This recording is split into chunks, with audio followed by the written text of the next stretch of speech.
Alors, bonjour tout le monde. Bienvenue à cette autre édition de No Filter. Juste avant qu'on commence, j'aimerais remercier Néo Montréal de nous prêter leurs locaux le temps que les nôtres soient terminés d'être rénovés. Aujourd'hui, je reçois Mathieu et Jeanne de M-Mode. Bonjour. Allô, allô. Salut, Farline. Vous allez bien? Salut. Oui, ça va super bien. Super. Avant qu'on commence, j'aimerais savoir, est-ce que parce qu'on travaille pour la grappe de la mode, il faut être stylé. Est-ce que ça fait partie des prérequis? Quand je vous vois, vous êtes toujours bien habillés, toute l'équipe. Vous avez chacun votre style. Est-ce qu'il faut savoir bien s'habiller pour travailler chez M-Mode? Oh, c'est une bonne question. On commence direct dans le vif du sujet. C'est toi l'image de l'industrie. Ben là, je te dirais, c'est pas un prérequis, Okay. mais c'est sûr que ça fait partie de ta personnalité, puis c'est important. Que tu t'es à cœur la mode locale, ça c'est sûr. Critère ben, assez de base. Dans le recrutement de nos employés, nos collègues pour compléter l'équipe. Tout le monde a son style, vraiment, là, au sein de l'équipe. Alors, c'est le fun. Il y a toutes les couleurs, puis toutes les identités. Alors, on est bien représentés, puis c'est important, mais c'est pas un prérequis. C'est pas un prérequis. On laisse comme interpréter un peu chacun là, à son style. Good. Ben écoute, moi, Farline, quand j'ai commencé à la Grappe M-Mode en 2016, je connaissais presque rien de la mode ou rien du tout de la mode. Fait que c'est un élément que j'ai découvert avec les années à la Grappe, la mode. Maintenant, je pense que je suis très conscientisé à cause de mon rôle, à cause de mon employeur, à bien sélectionner les marques de vêtements, que ce soit des marques québécoises, que ce soit des marques montréalaises. Puis si possible, si le contexte le permet, puis le prix le permet, ben une fabrication locale aussi. OK, Fait que je pense notre équipe, on est conscientisé par rapport à ça. Puis est-ce que c'est un critère d'embauche? Non. Ça peut aider un petit peu. Mais comme tu vois, ça s'apprend aussi avec notre évolution à la Grappe, là, d'être en contact avec des entreprises locales, des entreprises montréalaises pour se procurer des vêtements ou développer un goût pour certains vêtements ou certains styles de vêtements. OK, c'est bon. Ouais, je pense que forcément, il y a un amour. Il est déjà existant à la base. Ouais. Puis là, ça fait juste se développer. Puis tu travailles à la grappe. Okay. On est comme exposé chaque jour à tellement de vous voyez des petits bijoux, je pense, dans votre quotidien, des petits bijoux de vêtements, de pièces. Ça doit quand même vous inspirer. Je sais que vous arrivez comme d'un marathon d'activités. On a eu la semaine Mode Montréal. Il y a toutes les activations d'accélération autour des designers, autour des créateurs. Mais il y a quand même une question qui se pose. On vous voit beaucoup dans les réseaux sociaux. Moi, c'est le cercle de la mode locale ici. Moi, je baigne dedans. Mais est-ce que toutes ces initiatives-là pour faire rayonner la mode locale, vous croyez que c'est vu par assez de monde? Est-ce que c'est assez pour contribuer au rayonnement? Oui, c'est une initiative, mais est-ce que c'est assez? Ben, je te dirais que, écoute, dans les missions et les mandats de la Grappe, le rayonnement, ça va toujours être omniprésent. Après, tu sais, notre mission première à la base, là, c'est sûr qu'on s'adresse plus à l'industrie puis à l'écosystème. Donc, on est une Grappe, tu sais, quand même industrielle, fait qu'on essaie de pas oublier ce titre-là qui est peut-être un petit peu plus formel. Donc, on le garde toujours bien en tête, mais tu sais, on est vraiment au service de l'industrie, à l'écoute de leurs enjeux, puis on essaie de faire le plus possible d'être proactif pour répondre à tout ça du mieux qu'on peut, puis de faire avancer le secteur, là, vraiment, du mieux qu'on peut. Donc, c'est sûr que, mettons, il y a des projets qui sont plus orientés consommateurs, grand public, comme la semaine mode. Donc, c'est sûr que nous, dans le futur, on espère vraiment que ça prenne de l'ampleur puis que ça rejoigne la cible le plus possible. Fait que Québec, même rayonnement international si c'est possible, puis qu'on fasse parler de nous puis que l'écosystème soit vraiment mis en valeur le plus possible. Okay. Fait que je te dirais que ce projet-là, oui, on a on peut y aller avec toutes les grandeurs d'idées possibles. Pour d'autres projets, c'est peut-être un petit peu plus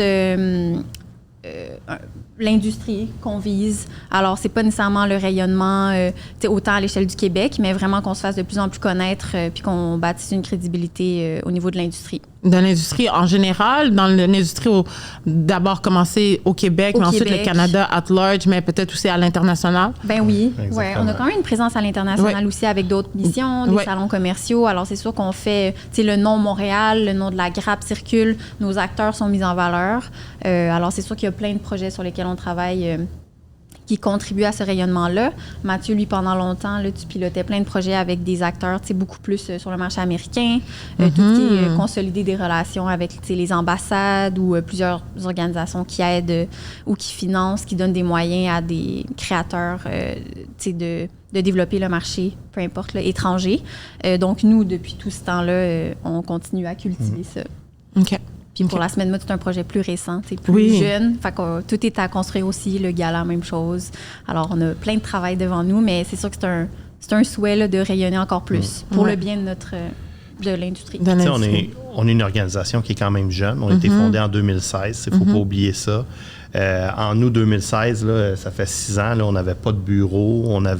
On venait d'être attribué une grappe dans notre écosystème. Donc, ça a été de former le bureau, de monter la grappe, de monter les projets, tout ça. On a fait des missions internationales, comme Jeanne l'a mentionné. Et là, la semaine de mode est arrivée, mais je vous dirais que les projets qu'on a dans le chantier image, nos principaux projets dans le chantier image dans lesquels on a investi beaucoup de temps, beaucoup de sous, beaucoup de nos fonds, c'est vraiment la semaine de la mode puis la signature #MTLCIL qui ont une certaine forme de rayonnement à l'industrie, parce que l'industrie peut se l'approprier. Dans la semaine de mode, c'est sûr qu'on a vu des activités avec vous qui étaient grand public, mais on a eu des activités aussi qui étaient B2B à l'intérieur de la semaine de mode. Puis, qui est très important aussi, d'ailleurs. Qui est important aussi, puis ça permet certaines formes de développement.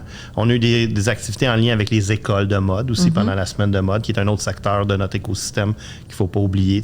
On a 5 écoles au Québec, là, collégiales et universitaires, qui ont des programmes de mode, soit en commercialisation ou en design de mode. Fait qu'on est quand même, je pense qu'on a une certaine mission avec la semaine de la mode puis avec la signature #MTLCIL qui, oui, à l'intérieur de ces objectifs-là, on répond à un rayonnement qu'on peut dire consommateur. Okay. Par contre, comme Jeanne vous l'a bien expliqué, on est une des grappes industrielles métropolitaines. On a une vision, une mission qui est reliée à l'emploi dans l'industrie de la mode puis à l'aspect économique dans l'industrie de la mode.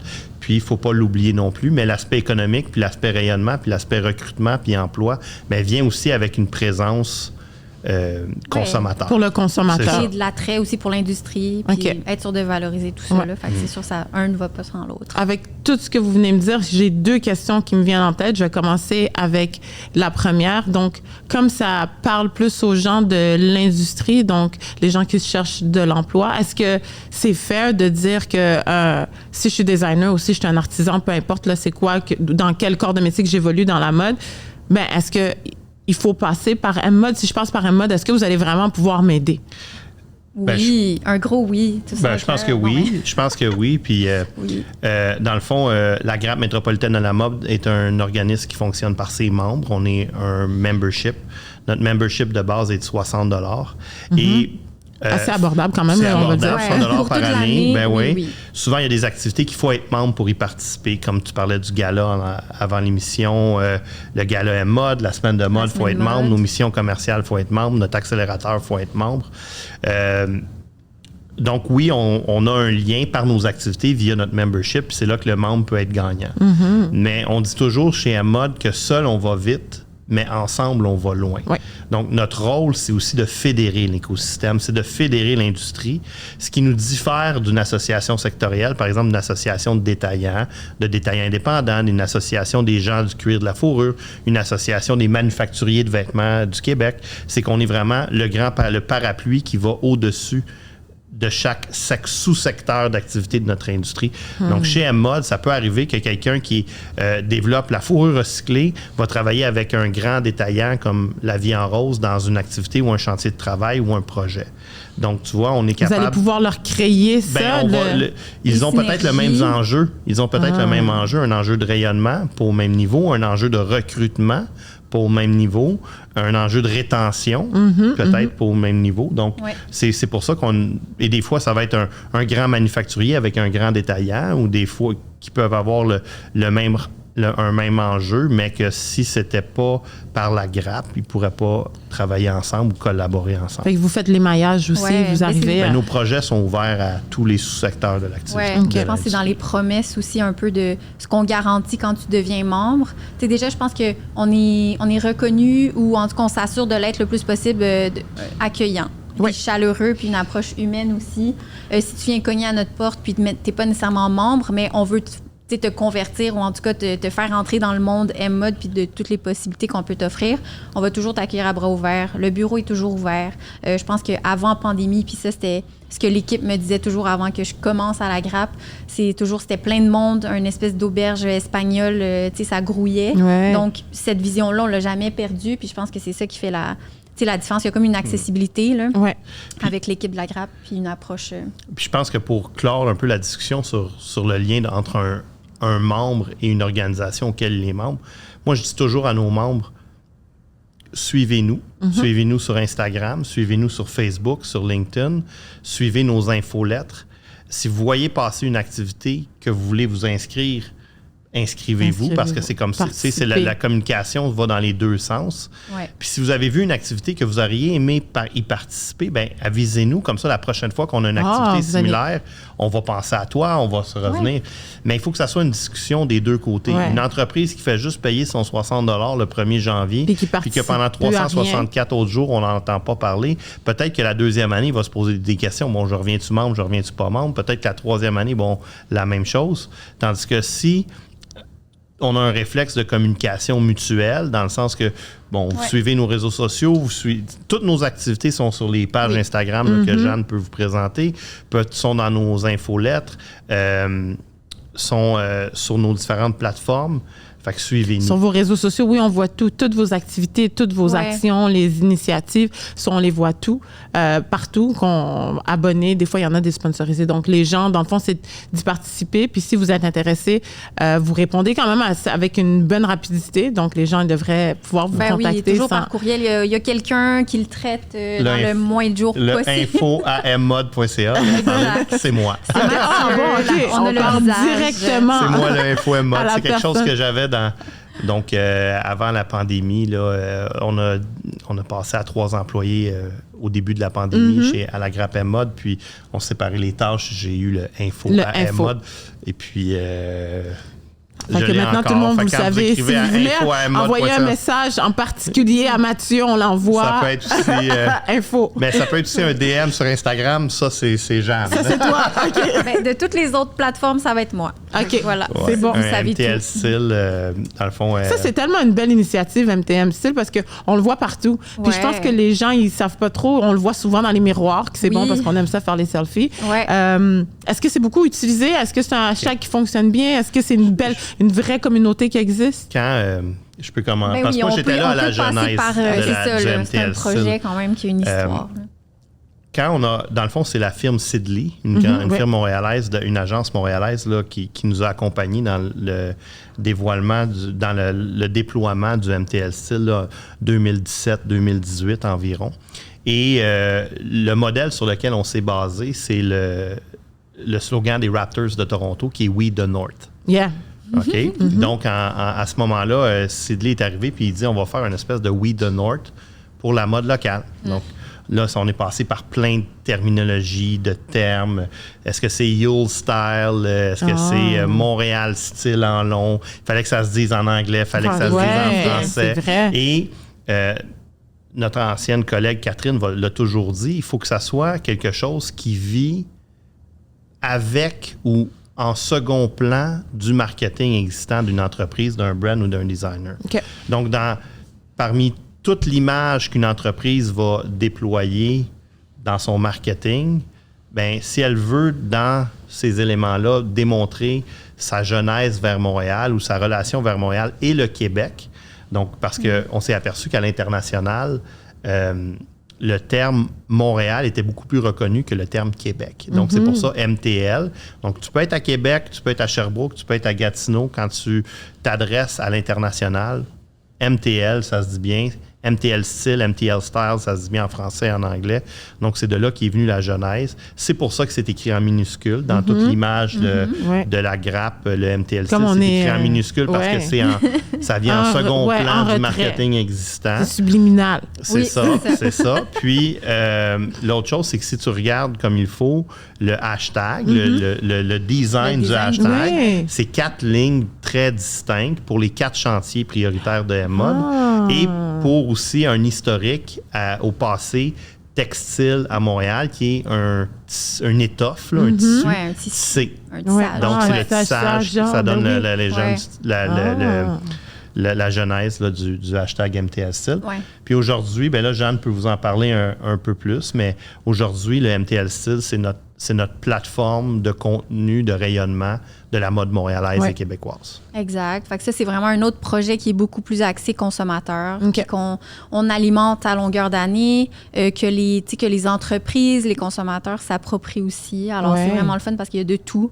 Là, tu me demandais si c'est quand même un hashtag qui est utilisé. Je te dirais que ça va pas mal dans toutes les directions. Fait que des fois, on se retrouve dans des posts où il n'y a pas nécessairement la mode, mais il y a comme l'essence un peu Montréal, Québec de représenter. Mais, tu sais, mettons 80% des posts, oui, définitivement des looks. Beaucoup d'étudiants encore où les miroirs sont. Là, petit à petit, ce projet-là de miroir, moi, j'ai pas été là quand ça a été créé, mais c'était comme un élément clé de la campagne. Là. Puis c'était vraiment un bel habillage genre, de la ville aussi. Fait que c'était vraiment top. Il en reste encore dans certaines écoles. Nous, dans le Belgo, quand tu rentres, c'est comme l'accueil. Tu es vraiment chez M-Mode et tout ça. Fait que ça fait vraiment partie de l'ADN du projet. Alors, il reste encore pas mal de photos avec ces miroirs-là. Sinon, il y avait aussi à un moment donné un circuit de boutiques, de créateurs avec les hashtags qui ont été apposés dans les vitrines. Puis, on peut les retrouver encore. Là. Fait que je te dirais que ça bouge encore. Il y a peut-être un petit peu un laisser-aller, mais en même temps, c'est que là, les entreprises évoluent, les créateurs aussi se définissent de plus en plus. C'est pas la même situation qu'à leur fondation, ou en tout cas quand ils sont embarqués dans le mouvement MTL Style. Alors, il y a peut-être moins d'activation en soi dans la ville MTL Style, mais c'est quelque chose qui vit vraiment bien sur les réseaux sociaux. Encore très bien. Puis notre plateforme qui vit parallèlement là, à M-Mode, on continue vraiment à en prendre soin, à l'alimenter chaque semaine. Fait que, tout ce qui est dernière nouvelle de l'industrie ou des tendances, de l'inspiration. Le calendrier. Le calendrier d'événements. Fait que tout ce qui a ne pas manquer, on essaie le plus possible de le répertorier là-dedans. Puis c'est vraiment, c'est des opérations qui sont faites à la main. Là. On n'a pas d'algorithme ou de robots qui travaillent pour nous pour ça. Donc, on fait vraiment nos recherches à force de regarder sur Instagram, sur les réseaux sociaux, puis sur quoi on tombe. On se fait souvent aussi approcher.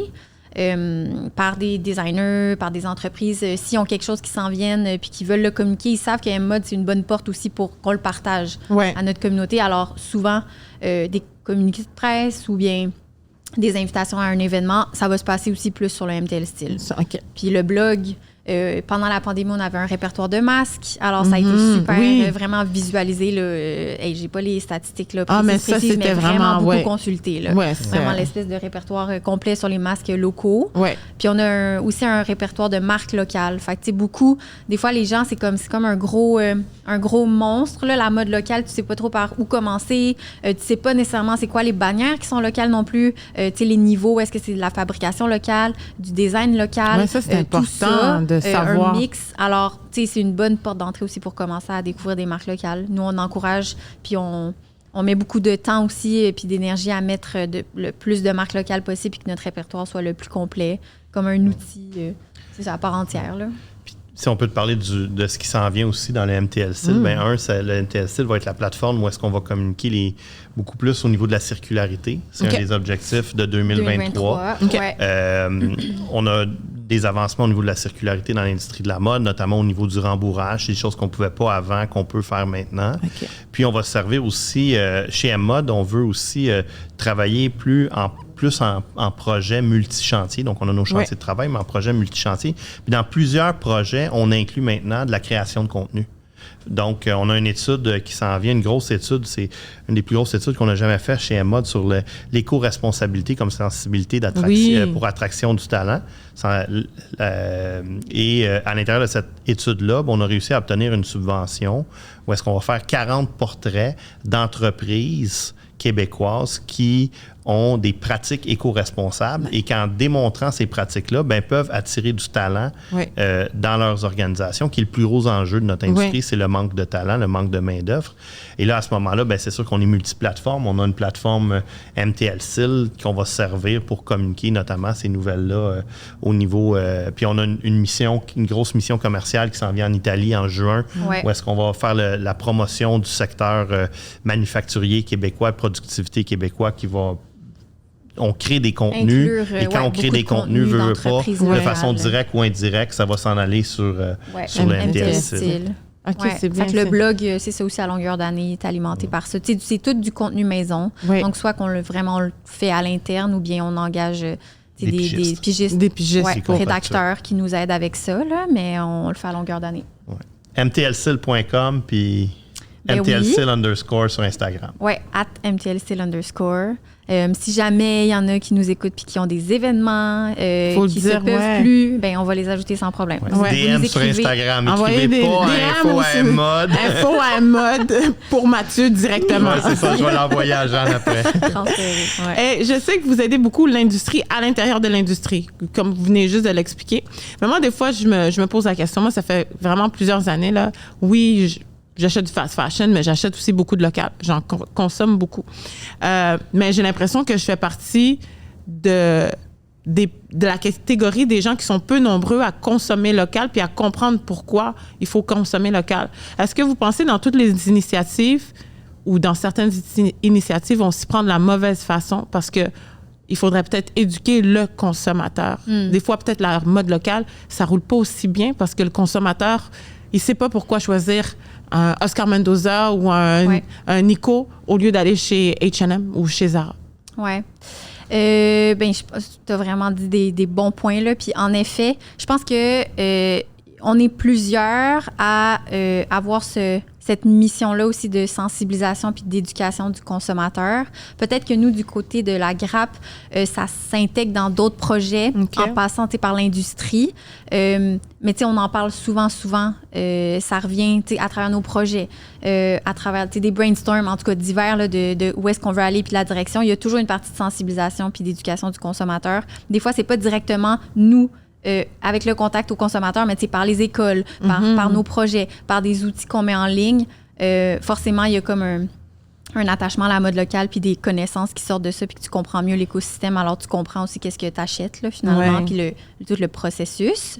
Je peux peut-être dire 2 ou 3 commentaires là, ou remarques par rapport à ça. Je pense que la première chose sur laquelle on doit travailler, c'est sensibiliser le consommateur à acheter d'une bannière québécoise.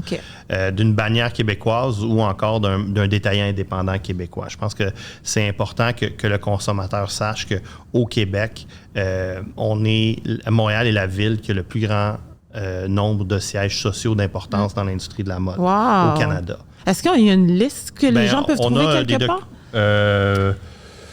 Là, sur notre site web, sur la page d'accueil, sinon du M-Mode, on en dit pas mal de statistiques là, sur notre rang en Amérique du Nord, sur ça aussi. Mais il faudrait... un projet en 2023. Je pense qu'on est plusieurs à devoir travailler là-dessus. Il y a le Conseil québécois du commerce de détail, le Conseil canadien du commerce de détail, M-Mode, Vêtements Québec. Je pense qu'on doit aussi mobiliser une industrie qui le fait bien, c'est Aliments du Québec. Tu le vois bien que c'est Aliments du Québec. Je pense qu'on doit... Puis là, le gouvernement vient de lancer ces symboles produits québécois. Ça s'en vient dans l'industrie de la mode, des certifications. Ceci étant dit, moi, je pense que la première chose à faire, c'est que le consommateur soit conscientisé à acheter d'une bannière québécoise. Si tu veux acheter d'une bannière de premier prix ou d'une bannière familiale, tu as Walmart, tu as Costco, puis tu as l'Aubainerie. Mais l'Aubainerie, c'est un des plus grands employeurs de Québécois au Québec. C'est 59 magasins.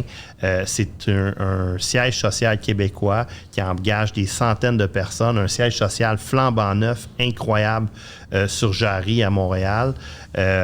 Puis c'est un de nos fleurons québécois, l'Aubainerie. Par contre, ses compétiteurs, c'est Walmart, c'est Costco, c'est les magasins à caractère un peu plus familial. Au même titre que si tu vas plus haut dans la chaîne de valeur, par exemple, on a on est très fort dans les produits hivernaux, qu'on pense à Canuck, qu'on pense à Quartzco, à Hotvic, qui sont des marques de manteaux locales qui ont des points de vente locaux sur Internet ou avec pignon sur rue. Et ils ont une compétition canadienne comme Nobis ou Canada Goose, qui aussi fabriquent au Canada, puis ont aussi des icônes fabriquées au Canada, mais on va encourager une marque québécoise puis une bannière québécoise. Je pense que si à chaque étape dans la chaîne de valeur, on a cette conscientisation-là d'acheter québécois, c'est sûr que ça peut nous aider, ça peut être bénéfique. Puis rapidement, là, on a des études, on a fait une étude l'année dernière, là, parce que tu as posé des questions par rapport à ça. 1 million de dollars de fabrication locale de vêtements au Québec va générer plus de 900 000 $ en PIB, près de 600 000 $ en masse salariale et environ 250 000 $ de profit, de bénéfices, puis environ 300 000 $ de taxes et impôts. Donc, acheter local, c'est bon, ça redonne à notre communauté. Ben oui. Est-ce que acheter en importation, c'est bon aussi? Oui, mais peut-être que chacune des catégories est moins d'importance. Ouais. Ben, je pense que, comme Mathieu dit, c'est comme en étapes aussi. Je veux dire, une fois que tu comprends le système, tu vas comprendre aussi que tu encourages... Ben, c'est ça, si tu commences par y aller pour une bannière québécoise seulement, puis pas nécessairement une fabrication 100% locale, tu encourages des emplois. Donc, en tout cas, déjà, cette conscience-là qu'il y a des choix qui existent locaux, c'est sûr que ça va être gagnant pour l'industrie. Après, moi, je te dirais, post-pandémie, il y a eu vraiment la vague achat local. Puis là, on dirait qu'on revient un petit peu la poussière. À les anciennes... retombe, avec la reprise de la vie. Mais je pense que ça a été super bénéfique. On a vu des mouvements se créer aussi, là, mode solidaire sur les réseaux sociaux. Puis, qu'on voit un peu moins, par exemple. Ben, c'est comme tu as dit. Ça s'est comme un peu éteint parce que là, la vie a repris, les activités, puis ça s'est comme étendu beaucoup plus longtemps, je pense, que ce qu'on s'attendait. Mais ça a été bénéfique, c'est sûr, parce qu'on en parlait comme partout. Puis il faudrait que ça recommence à longueur d'année, en fait. Là. Ouais. Fait que je pense un des éléments, c'est d'acheter d'une bannière locale ou d'un détaillant local ou d'une marque locale ou d'un designer local. Puis la deuxième chose, c'est peut-être de regarder aussi l'étiquette de vêtements. Oui, prendre le temps de faire ça. L'étiquette de vêtements va dire le lieu de fabrication du vêtement. Des fois, pour une raison de prix ou on va vouloir aller dans une certaine direction. Puis, des fois, on va vouloir conscientiser peut-être un aspect de fabrication locale ou est-ce que c'est écrit dans l'étiquette de vêtements? Bon, un produit fait au Canada, ça veut dire qu'il est majoritairement la coupe est faite ici et la couture est faite ici. C'est quoi le pourcentage à peu près là? Parce qu'il y a plein de gens qui se posent la question. Pour dire que c'est fait local... Coupe et confection. Coupe et confection doit être fait ici. C'est ça. Le tissu peut être importé. Coupe et confection locale. Mise en marché, après ça, évidemment, local. Parce que la confection est faite ici. Mais tu peux utiliser un textile local ou un textile importé pour avoir une appellation fait au Canada. Fait au Canada. OK, c'est bon. C'est majoritairement coupe et confection. Là. Il y a peut-être des petites choses que c'est géré par les règles d'origine à Ottawa. Ça devient important quand tu traverses les douanes avec ta marchandise, mais majoritairement, là, pour simplifier la chose à vos auditeurs puis à l'ensemble des gens qui veulent s'éduquer par rapport à ça, coupe du tissu et confection du tissu doit être fait local pour une étiquette faite au Canada. Une étiquette faite au Canada, parfait. J'ai une autre question. Là, on va quand même rester avec le sujet, comme on parlait des consommateurs, puis on parle des designers, ou même quelqu'un qui fait des bijoux, un artisan. Est-ce que vous pensez, parce que si on pense à une Marie Saint-Pierre qui fait fureur en Europe, est-ce que pour quelqu'un qui veut se lancer là, dans l'industrie de la mode, mais en tant que créateur, pour réussir au Québec, il faut sortir du Québec? Est-ce que vous pensez ça? C'est une bonne question. C'est une bonne question. Je pense qu'il y a un marché. Je vais te donner je vais prendre un chapeau plus développement de marché.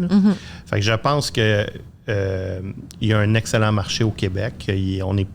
La croissance peut être faite, puis que c'est faisable d'établir une belle PME avec le marché québécois ici à Montréal et dans la province de Québec. Par contre, si on vise une croissance de l'entreprise, sans aucun doute, et puis même, je vais te dire, 19 fois sur 20, c'est là qu'on va se tourner vers le marché américain. Okay. La proximité du marché, on est à 60 km de la frontière américaine. C'est très facile de traverser de la marchandise d'un côté ou de l'autre de la frontière. On a un avantage avec le dollar canadien qui est beaucoup plus faible que le dollar américain.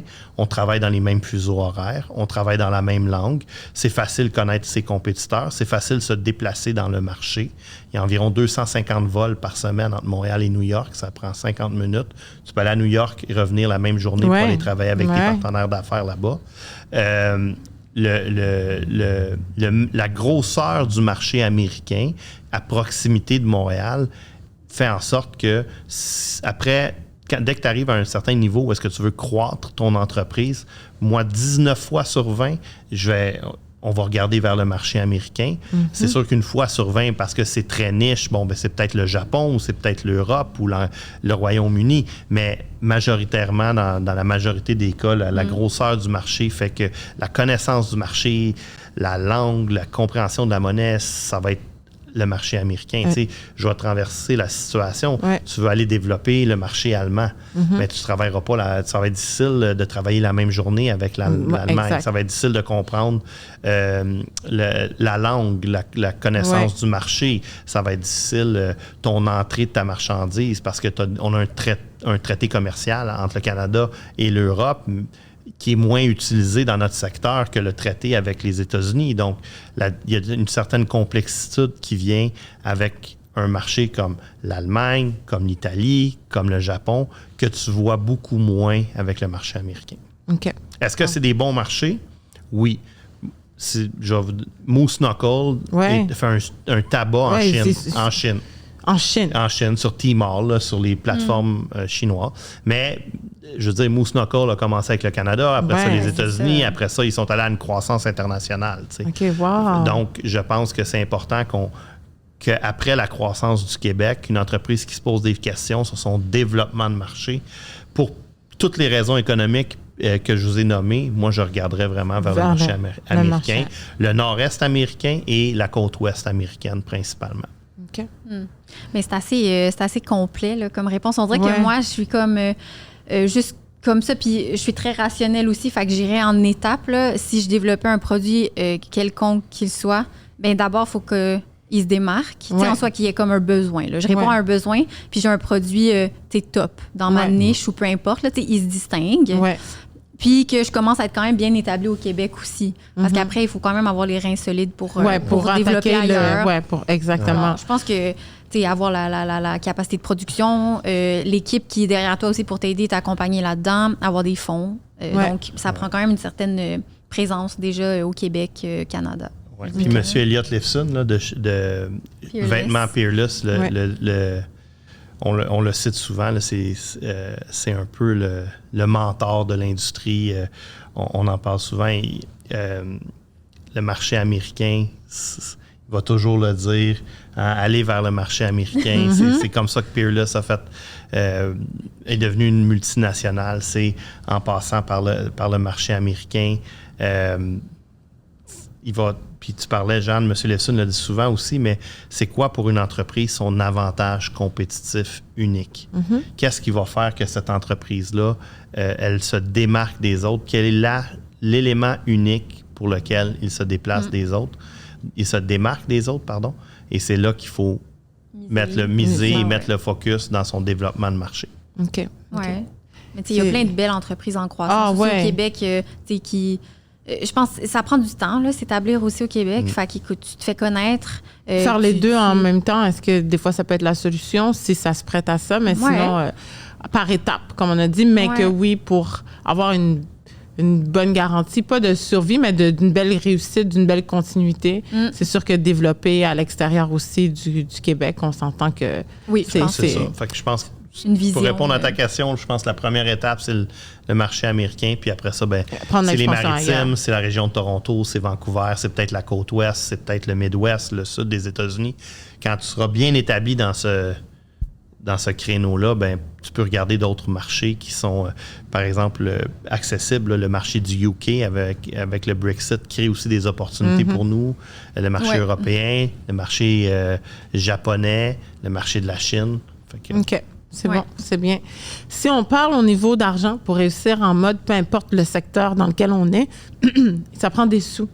Dans différents programmes, différentes industries, il y a beaucoup de fonds qui sont déployés par le gouvernement ou par différentes entreprises qui peuvent se permettre d'aider les gens.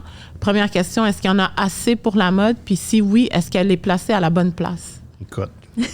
Je vais répondre. Bon, c'est bon. Je vais citer un autre individu qui est proche de la grappe M-Mod, c'est Leonard Gorski de Gorski Group. Ils ont un magasin sur la rue Green. Puis M. Gorski dit toujours, je dois le dire en anglais, il dit We have more jobs in Montreal than aeronautics, but at least we pay taxes. OK. Donc, c'est vrai, on est au-dessus de 40 000 emplois mode à Montréal. Puis nos entreprises, tu sais, reçoivent peut-être moins de financement que d'autres secteurs d'activité montréalais ou d'autres industries montréalaises. On parle souvent, là, puis là, je fais référence peut-être en 2017, 2018, 2019, dans la négociation de l'ALENA, notre accord de libre-échange avec les États-Unis. Les industries les plus médiatisées, c'était le bois d'œuvre, c'était l'aluminium, c'était l'acier, loin c'était le dairy, le produit laitier. Ouais. Et loin ou plus loin, c'était le secteur textile, mode, vêtements. Donc, on fait face à une industrie qui est notre industrie. Moi, Farline, je suis sincère en disant qu'on a une super belle industrie. On a des grands donneurs d'ordre, on a des grandes compagnies. On a des compagnies comme Aldo, comme Logistique Unicorp, Peerless, Gildan, Simons, La Vie en Rose, Aubainerie, Dynamite.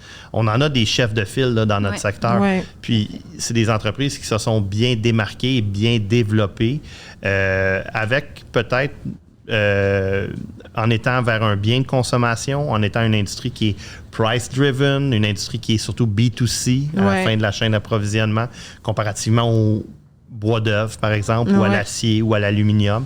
Bien, ça nous a permis de développer des entrepreneurs puis des entreprises qui ont surrayonné d'une certaine façon. Fait que, est-ce qu'il y a de l'argent dans notre industrie? Oui, il y en a. C'est notre rôle à Mode aussi de faire du lobby auprès du gouvernement pour s'assurer. On est inscrit au lobby, on a une firme de lobby avec laquelle on travaille avec des partenaires comme Technitextile, par exemple, sur différents dossiers de lobby, d'influence. On le fait. On le fait, puis il y en a des programmes qui sont disponibles. Il faut juste, nous, de notre côté, à Mode, il faut un petit peu pousser nos entreprises vers ces programmes-là, puis répéter, d'aller, allez-y, l'argent est disponible, puis il faut le prendre, tu sais, puis il faut le prendre quand c'est le temps.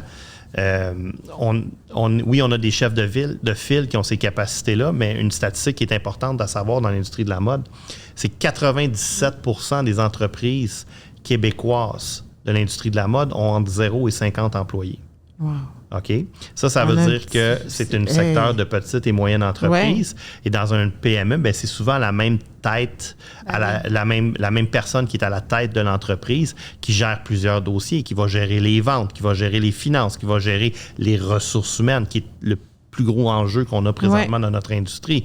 Et à un moment donné, bien là, quand c'est le temps d'arriver aux subventions pour des projets futurs, bien, peut-être qu'on tombe à la fin de la liste des priorités par rapport à d'autres priorités, alors que si on veut accéder à ces fonds-là, bien, il faut avoir une vision à moyen terme, puis il faut être préparé à l'avance pour appliquer à divers programmes gouvernementaux, ou est-ce que, oui, l'argent est disponible? OK.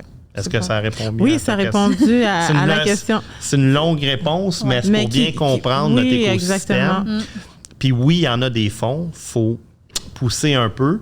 Puis les fonds ne viendront pas peut-être nécessairement à nous comme on peut le voir dans d'autres secteurs. Oui, exactement. We have more jobs than aeronautic and at least we pay taxes. Ouais. C'est ça. Donc, il faut être créatif, comme tu dis. C'est ça. Si, juste avant de terminer, une compagnie ou une entreprise qui s'est faite pour mission d'aider, comment nous, on peut vous aider? Comment les gens peuvent vous aider à aider la communauté ou l'industrie de la mode? Bien, je pense que acheter d'une bannière québécoise, moi, c'est ce que je dis le plus souvent. Je pense on trouve de tout là, au Québec, là, qu'on regarde Simons, l'Aubainerie, Dynamite Garage, Lolé, Quartzco, Canuck, Hotvic, Martineau Footwear. Moi, je viens d'acheter je vais te partager que je viens de m'acheter des belles bottes Martineau. T'es prêt pour l'hiver? À Mimoc, oui. Martineau Footwear, ils doivent avoir un nom francophone, là, les chaussures ou les bottes Martineau. Okay. À Québec, on visite souvent l'usine. C'est un grand Jonathan, c'est un grand partenaire de la Grappe Mode, puis je viens de m'acheter une belle paire de bottes là-bas. Fait que achetons d'une bannière québécoise ou d'une marque québécoise si c'est possible. Oui. Je pense continuer à sensibiliser. Tu sais, le bouche à oreille, ça a vraiment du pouvoir aussi. Puis je pense que nous, à force de travailler dans l'industrie, on sent que le message, on l'a comme compris. Mais de sortir, tu sais, moi-même, quand j'en parle à ma famille, ils voient que je suis comme passionnée puis que c'est comme mon combat là, de tous les jours. Alors, tu sais, ça passe autrement. Puis je pense qu'on est tellement à l'intérieur puis comme ancré dans notre industrie, on connaît toutes les nuances. Mais tu sais, le mortel, le commun des mortels ne sait pas nécessairement tout ça. Donc, tu sais, à force de le répéter, je pense que ça peut vraiment faire un changement. Puis après, ben pour vrai, allez nous suivre. On peut vous suivre où? Communauté, fait Instagram, donc @mmodmtl, notre site web, notre infolettre. Donc, tout ce qui est M-Mod, c'est plus industrie. Alors, si, bon, ça a piqué votre curiosité puis ça vous tente de peut-être en savoir plus sur nos projets futurs, actuels, les possibilités dans un avenir rapproché, ça va être plus M-Mod. Si vous êtes un consommateur ou autre acteurs qui ont un intérêt pour la mode locale ou qui aimeraient découvrir, bon, ben tout ce qui est MTL Style, alors mtlstyle.com, @mtlstyle barre en bas. La semaine de la mode sur Instagram. La semaine mode, on a nos comptes sur Instagram. Fait que @semaine mode MTL, Instagram, Facebook. Voilà. Puis pour ta communauté étudiante qui nous écoute, on a lancé la semaine dernière un concours étudiant de design pour les étudiants en design de mode de nos écoles de mode et les finissants. Vision M-Mode sur Instagram. C'est le nom du concours. Aussi on travaille avec une plateforme internationale qui est Artstred. Donc, Vision M-Mode. Oui, je l'ai vu. Je pense que je suis en plus... Moi, j'ai une question pour toi. Vas-y, je me fais interviewer. C'est quoi as-tu un coup de cœur d'une marque québécoise récent dans tes achats? Dans mes achats? En vrai, là, le designer de qui j'ai acheté le plus, c'est Oscar Mendoza. Oscar. J'adore Oscar. Des fois, il faut se squeezer un petit peu dans les vêtements d'Oscar, mais j'adore Oscar. J'ai acheté du Nico. Dans les bijoux, je sais que j'ai des bijoux locaux. J'essaie de me rappeler des noms. Sinon, je m'en vais sous des bannières ou des initiatives avec des entrepreneurs québécois. J'aime beaucoup la petite robe noire. Cool, dans le temps qu'il y avait aussi, comment qu'elle s'appelle? La Gaillarde. J'encourageais beaucoup la Gaillarde dans la friperie. Dans le fond, tout ce qui a une connotation. Puis sinon, à travers mes projets, mais là, j'allais chercher aussi sous des bannières québécoises, locales, pour faire le stylisme, dans le fond. Donc, j'ai un style un petit peu éclectique par moment. Fait que ça va dépendre c'est quoi mon vibe, c'est quoi mon énergie, mais... Il y a du choix. Parler de friperie, mais pour donner ses vêtements, puis pour magasiner dans une friperie, il y a une belle compagnie, une belle entreprise de mode à Saint-Hubert qui s'appelle Certex. Oui, Certex. Ils ont une centaine d'employés qui sont en réinsertion ou avec des limitations. Super entreprise, membre de la Grappe. Donc, si vous avez des vêtements à donner, si vous les magasinez dans une belle friperie, ça vaut la peine de faire le détour vers Certex, là, qui est à côté du quartier 1030, pour s'assurer ils utilisent 97% des vêtements donnés. Donc, ils ont différentes façons de réintroduire dans leur friperie, des chiffons industriels. Ils vont faire de l'exportation aussi dans des marchés outre-mer pour le développement. Ils vont réussir, ils vont vendre à des éco-designers aussi. Donc, Certex, ça t'en a parlé de friperie, fait qu'on vient sur le sujet. Alors, c'est bon, ça, Certex. Je suis allée faire un petit tour. Alors... Mathieu et Jeanne, je vous remercie beaucoup d'avoir été parmi nous. On a appris beaucoup de choses, moi aussi. Maintenant, on sait plus ou moins comment soit s'intégrer à la communauté M-Mode ou comment venir aider ou encourager les initiatives de M-Mode. Et quant à vous, cher public, je vous encourage à aller les suivre sur les réseaux sociaux, de nous suivre, nous, No Filter, sur notre compte Instagram No Filter, sur notre plateforme de YouTube. Partagez, commentez et puis donnez-nous beaucoup d'amour parce qu'on aide à promouvoir la communauté locale. Merci beaucoup. Merci.